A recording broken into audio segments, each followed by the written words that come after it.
Сәлеметсіздер ме, құрметті тыңдармандар.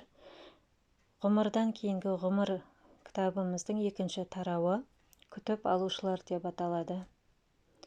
Ажал табалдырығын аттаған соң кейбір адамдар қатты сасқалақтап қалады. Барлығы емес әрине. Мұндағы жағдайдың барлығы олардың қалай өлгеніне байланысты. Яғни өз ажалымен өлді ме, әлде кенеттен күтпеген жерден өлді ме, осы мәселе рөл ойнайды. Ең бастысы, тәжірибе барысында анықтап көз жеткізгенім мынау болды. Адам өлгеннен кейін ешқашан жалғыз қалмайды екен. Субъект. Кейде өзіңнің не физикалық, не рухани деңгейде екеніңді ажырата алмай қалатын кезеңдер болады. Себебі екеуіне де ортақ сезімдер бар. Сондай бір күйге түскенде адам абдырап қалады. Сол кезде нендей жағдайға тап болғаныңды, қайда екеніңді анықтауға тырысасың. Бұл кезеңді егер солай атауға болатын болса, үйренісу және бейімделу кезеңі деуге болатын шығар. Бұл кезеңде сасқалақтап, қайда барарыңды, қай бағытта қозғаларыңды білмей дал боласың. Бірақ қатты уайымдаудың қажеті жоқ. Көмек күттірместен келіп жетеді. Әдетте, ондай көмекті өткен өміріңде өзің кармалық тығыз байланыста болған рухтар береді. Кем дегенде сондай өзіңе таныс 2-3 рух сен сияқты ажалы жетіп, екі инкарнация арасындағы кезеңде жүреді. Міне дәл солар саған ең алдымен жетіп келіп, қарсы алып, көмек қолын ұсынады. Адам оларды өткен өмірінде өзімен рухани энергетикалық байланыстары арқасында бірден таниды. Рухани деңгейдегі шекараны бұзып өткен кезінде адамның сасқалақтап қалуына себепші болатын тағы бір фактор бар. Оның жады сол сәтте бұрынғы инкарнацияларын есіне түсіре бастағанымен қоймай, өзінің бұрынғы кармалық байланыстарының барлығының толық картинасын көре бастайды. Бірақ қалай болғанда да сіз өзіңізді қарсы алған көмекші рухтарды тез тани аласыз. Олармен қазір ғана қоштасқан өміріңізде байланыстырған туыстық, достық қатынастарыңыз еске түседі. Одан соң басқа өміріңіздегі басқа да байланыстар еске түседі. Сол арғы өмірдегі қарым-қатынастар арқылы бір-біріңізді тез тауып, танып, достасқан болатынсыздар. Бұл осы деңгейдегі кармалық жадтың ұзақ тірілу үдерісінің бір бөлігі ғана. Соның негізінде сіз кармаңыздың қай бөлігін үзгеніңізді, жерге қайта оралған кезіңізде қай бөлігімен әлі жұмыс істеу керектігіңізді түсінесіз. Долорес. Демек, өлген кезде сені міндетті түрде біреудің күтіп алатыны рас болғаны ма? Иә, әдетте, егер жағдайдың реті келсе, сені өзіңе өте жақын және сенімен жердегі өмірде рухани жақын болған адам қарсы алады. Әрине, егер ол қайтадан физикалық денеге кіріп жерге кетіп қалмаса.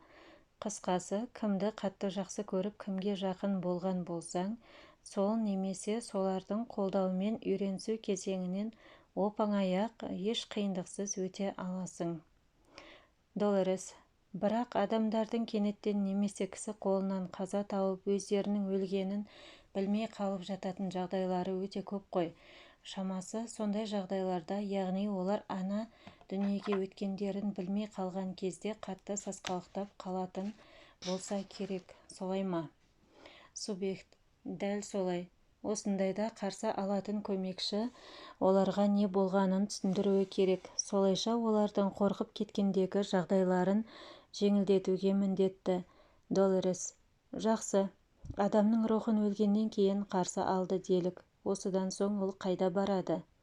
Субъект. Оқып, білім алатын жерге барады. Бірақ ол нақты бір орын емес. Тек болмыстың әлде бір күйі. Әдетте оқу барысында рух басқа да рухтармен тығыз қарым-қатынаста болып, бір-бірінен үйренеді. Келесі өмірлеріне қажетті білімді жинақтап, барлығын үйренген соң, олар рухани ұстаздарымен ақылдасып, жаңа өмірге аттануға дайындалады. Рухани ұстаздармен ақылдасу өте маңызды, себебі олардың көмегінсіз келесі өмірде өз кармасын тазалап, рухани кемелдену жолында қандай жағдаяттарды таңдап алуды, қандай рухтармен араласуы керек екенін және екі жаққа да барынша пайдалы қарым-қатынас құруды ұғу қиындыққа соғуы мүмкін. Долорес, сен демалыс орны туралы естіп көрдің бе? Субъект: иә, естігем, бірақ ол мен сипаттап отырған деңгейге сәйкес келсе. Бұл жер айрықша қиналған рухтарға арналған. Олар сол жерде басқа рухтармен қарым-қатынас жасамас бұрын немесе жердегі инкарнацияға әзірленуден бұрын демалады, күш жинайды. Долорес: көптеген адамдар жандары тәнінен шыққанда оларды өздері сенген Иса пайғамбардың рухы келіп қарсы алатынына сенімді.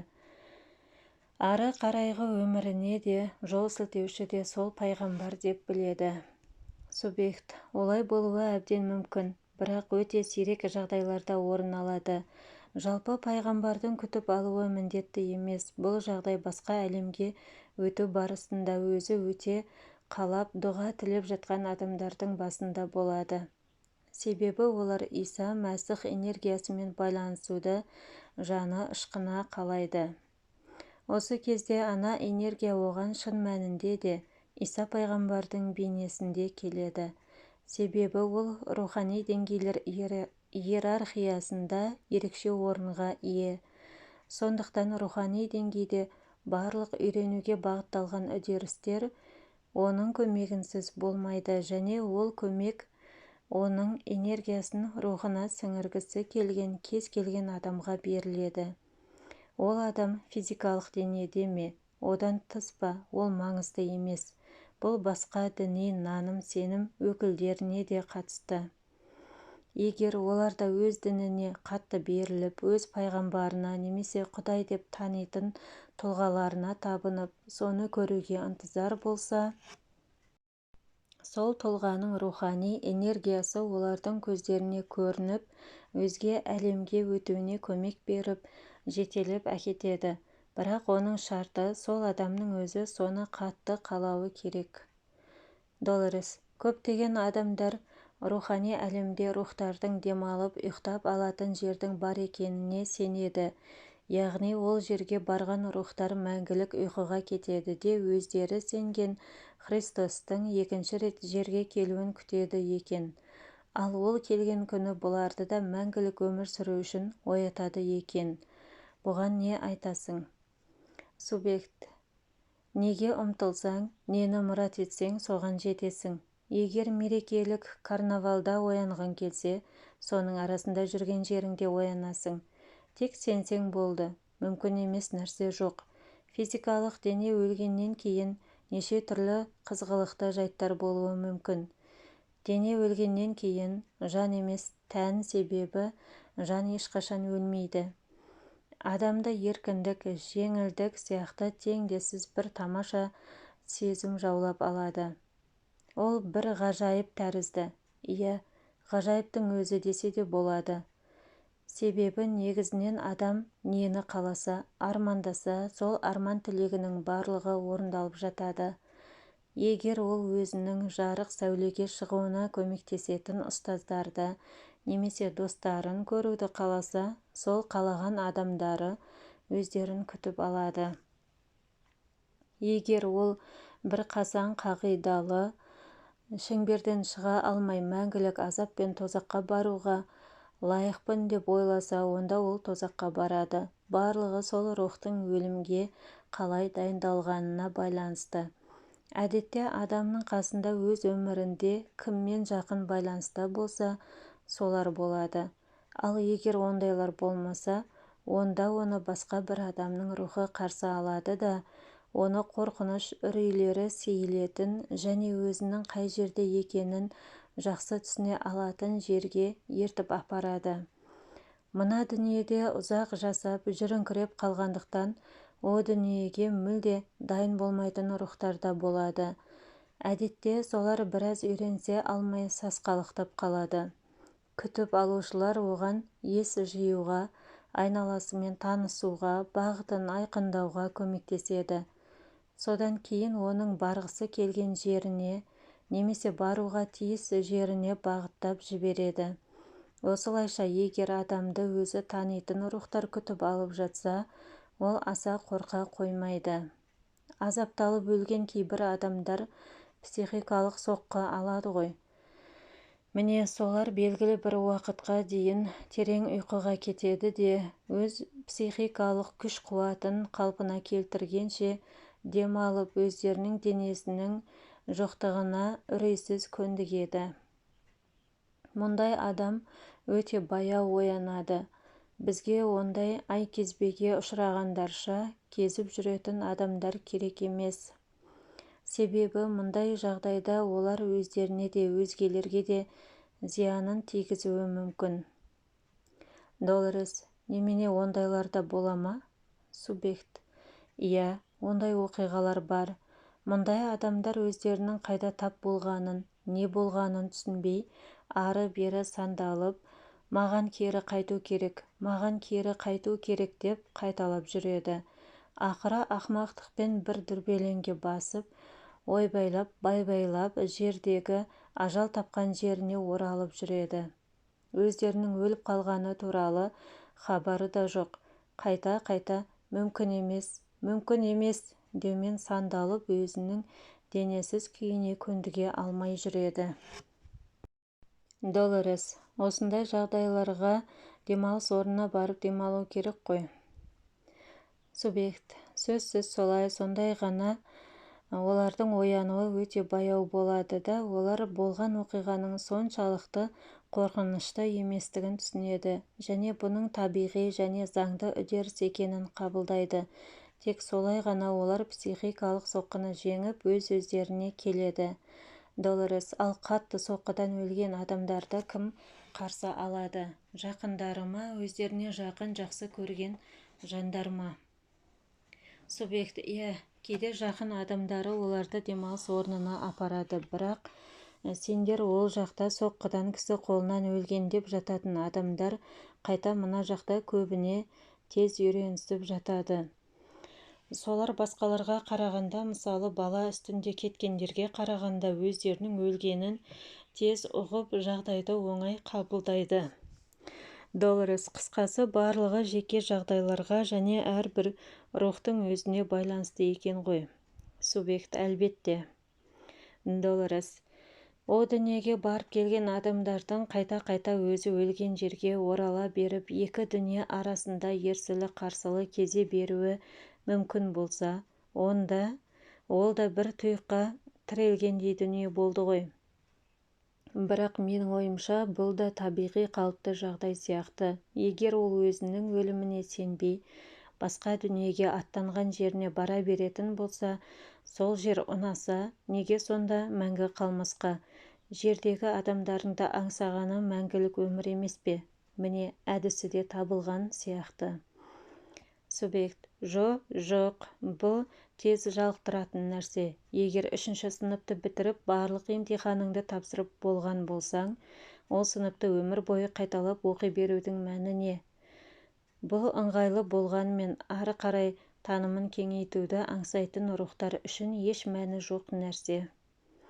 Долорес: иә, мақсатсыз жүрісте мәнде болмайды ғой. Еш нәрсеге ынта да болмайды. Субъект: дәл солай, ажал қажет. Ол даму мен прогреске ынталандырушы құрал. Егер ажал болмаса, рухани дамуға да ынта болмайды. Тоқырау мен тозу орын алады. Бұл тоқтаусыз үдеріс және білім жинауға аса қажет. Бұл орайда барлығы заңдылыққа бағынуы керек, яғни қалай болуы керек болса, содан ауытқымау керек. Егер сен белгілі бір даму сатысындағы алуға тиісті, өзіңе керекті білімді алып болсаң, онда сенің өміріңнен сол сабақты игеруге берілген факторлар мен жағдайлардың барлығы алынып тасталады. Жаңа факторлар мен жағдайлармен толықтырылады. Сол арқылы сен жоғары дамыған деңгейге көтеріле аласың. Бұл әр сатысы жаңа бір жоғары деңгейді білдіретін баспалдақпен жоғары көтерілгенің сияқты нәрсе. Осы жағдай осы білімдер мен тәжірибелерді жинақтауға себепші материалдық ортаға да қатысты. Ол да жаңа тәжірибеге сай жаңа сабақпен толықтырылып отырады. 4-ші немесе 6-шы сынып материалдарымен таныса отырып, 3-ші сыныпта отыра бергің келер ме еді? Әлде жаңа ортаға еніп, жаңа бір ойлау санатын меңгерген дұрыс па? Егер адам бір сыныпта қалса, сол санатпен ойлар еді. Сондықтан сананың кеңеюі мен жаңа, жоғары критерийлерді игеру өте маңызды. Долорес, дөп түстің. Адамдар өмір бойы бір қалыптан ауытқымай ештеңені өзгертпей өмір сүреді. Бұндай жағдайда ешқандай даму болмайтыны анық. Осыны айтқан келді ғой. Субъект, дәл солай. Долорес, оларды шабыттандыратын, ынталандыратын жағдаяттар керек. Жаңаға ұмтылдыру керек, жаңа орын, жаңа орта керек. Субъект, жаңа орта дамудың бірден-бір факторы. Мақалда бар емес пе? Өткеннің жүгін арқалап, болашаққа сыймассың деп келетін. Субъект, кей адам ажал тапқанда өмірі үзіледі де одан ары қарай өмір жоқ деп ойлайды. Ақырын күліп қойды. Бұлары енді қызық қой. Әр жан иесінің негізі энергия деп білсек, тіршілікті ұстап тұрған энергияны өлтіру немесе жою мүмкін емес қой. Өлгеннен кейін өмірдің жалғасатынына сену не себепті қиын? Ол ештеңе болмағандай жалғаса береді ғой. Мысалы, электр көзін өлтіру мүмкін бе? Энергия қай жерде болсын энергия болып қалады ғой. Ол барлық жерде бар, бірақ түрлі формада кездесуі мүмкін. Неге адамдар энергияны жою мүмкін емес екенін біле тұра, адам жанын, рухын өлтіруге, жоюға болады деп ойлайды? Жанда энергия емес пе? Бұл физикалық денедегі қайдағы бір зат емес қой. Ол энергия. Басқа да энергиялар сияқты ол да ұрпақтан ұрпаққа беріледі. Айналаға таралады. Өзіңізді танығыңыз келсе айтайын. Сіз алдымен энергиясыз. Барлық адам энергия. Барлық жаратылыстың негізгі мәні де сонда жатыр. Барлығы энергия. Кейбір ғұмырлар төменгі деңгейдегі өмірлер. Ондай формалардың мысалы өзіңізді қоршаған физикалық орта, олар энергия болған, бола береді де. Мысалы оттың жануын алсаңыз да осыған дәлел бола алады. Бүкіл материя негізінен энергия. Біздің өмірімізде олар төменгі, қарапайым формаларға ие. Соларға қарағандай өзіңізге де энергетикалық жаратылыс деп қарасаңыз болады. Сайып келгенде материя деген зат жоқ. Бұл жай шартты түрдегі жасанды ұғым. Яғни жасалған физикалық әлемнің неден құралғанын нақтырақ түсіндірер болсақ, оның негізгі мәнінің энергетикалық екенін түсінеміз. Субъект, ажалдан көптеген адамдар қатты қорқады. Солай бола тұрса да, ажал бұл өзін-өзі теріске шығаратын ұлы иллюзия. Ол туралы көп ойланғанмен аз айтылады. Ажалдан қорқудың қажеті жоқ. Оның келуімен өмір бір жаңғырады. Өмірдің ауқымы кеңейеді. Тіпті планетарлық деңгейде қанат жаяды. Бірақ жердегі өмірден өз еркімен бас тартқысы келетіндерге бірден ескертіп қояйық. Оны дұрыс пайдаланбаған жағдайда, яғни өз-өзіне қол жұмсаса, адам энергияны денесінен босатады. Ал ол энергия о дүниеде де сақталып, онымен бірге қалады да, ары қарайда оның жұмысын жалғастыру керек болады. Өз сағаты таусылмаған тірі ағзаны өлтіру миға қонымсыз нәрсе. Бұл еш кешіруге келмейтін шексіз ысырап. Долорес, мен де осылардың барлығын адамдарға түсіндіруге тырысамын. Олардың еш қорықпай өмір сүргенін қалаймын. Субъект, сенің жолыңда кедергі болып тұрған басты мәселе қорқыныш. үрей емес философиялық догмалар. Долорес: не нәрсеге кедергі боп тұрған, түсіндіруге ме? Субъект: философиялық догмалар адамдардың шындыққа, ақиқатқа көзінде, ақыл көзінде байлап тастайтын нәрсе. Мысалы, түрлі діни пәтуаларды елге таңып, насихаттаушылар бұл айтқандарымды естісе, егер тыңдаса, әрине, ешқашан келіспейді. Долорес: сенің айтып отқаның жұмақ пен тозаққа телмірген діни фанаттар ма? Субъект: мысал ретінде солар, немесе адам жаны жерге бір-ақ рет келеді деген ұстанымдағы діни тәрбие алғандар. Бұл күлкілі, бірақ олар соған сенеді. Долорес: иә, олар адамға өмір бір-ақ рет беріледі дейді. Сосын болды. Сондай-ақ жер бетінде өздерінің бірнеше рет өмір сүргеніне сенбейтіндер де бар. Субъект: өзіңнің физикалық денеде бір емес бірнеше рет дүниеге келгеніңе сену соншалықты қиын ба? Долорес: иә, кейбір адамдар мұндай концепцияны өте ауыр қабылдайды. Субъект: тек сіздің әлеміңізде жүрген тірілер ғана солай сенбейді. Бұл олардың бастарына түсе беретін мыңдаған қиыншылықтарының бір себебі. Осыны білмегендіктен де күйзеліске бейім. Себебі олар өздеріне берілген жалғыз мүмкіндікті қолдан шығарып алдым деп ойлайды. Бірақ олар өздерінің мүмкіндіктерінің көп екенін білсе, өмірге келген сайын жақсы ғұмыр кешуге, еш өкінішсіз өмір сүруге ұмтылар еді. Олар келесі жолы өз қателіктерін жөндей алады. Долорес: иә, олар осы өмірлерінде жақсылық жасап қалуға асығар еді. Мен бұны өте жақсы түсінемін, бірақ көпшілік әлі мұны ұқпайды ғой. Субъект: немесе түсінгісі келмейді. Олар басқа өмірдің күтіп тұрғанын ойлауға да қорқып үрейге беріледі. Себебі жердегі өмір өте ауыр, азапты болғандықтан қайта-қайта қайталана беретін азапты ғұмыр тізбегін басынан кешіргісі келмейді.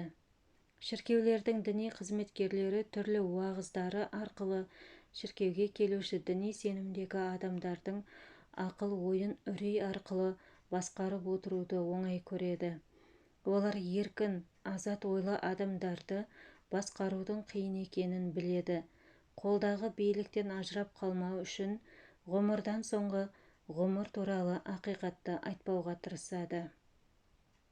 Рухани философиялық мектептердің іргесін қалаушы ғұламалардың барлығы дерлік адам ғұмырының мәңгілік екенін, оның үзіліп қалмайтынын білген, бірақ бұл ақпаратты жалпыға ортақ білім беру салаларынан алып тастаған.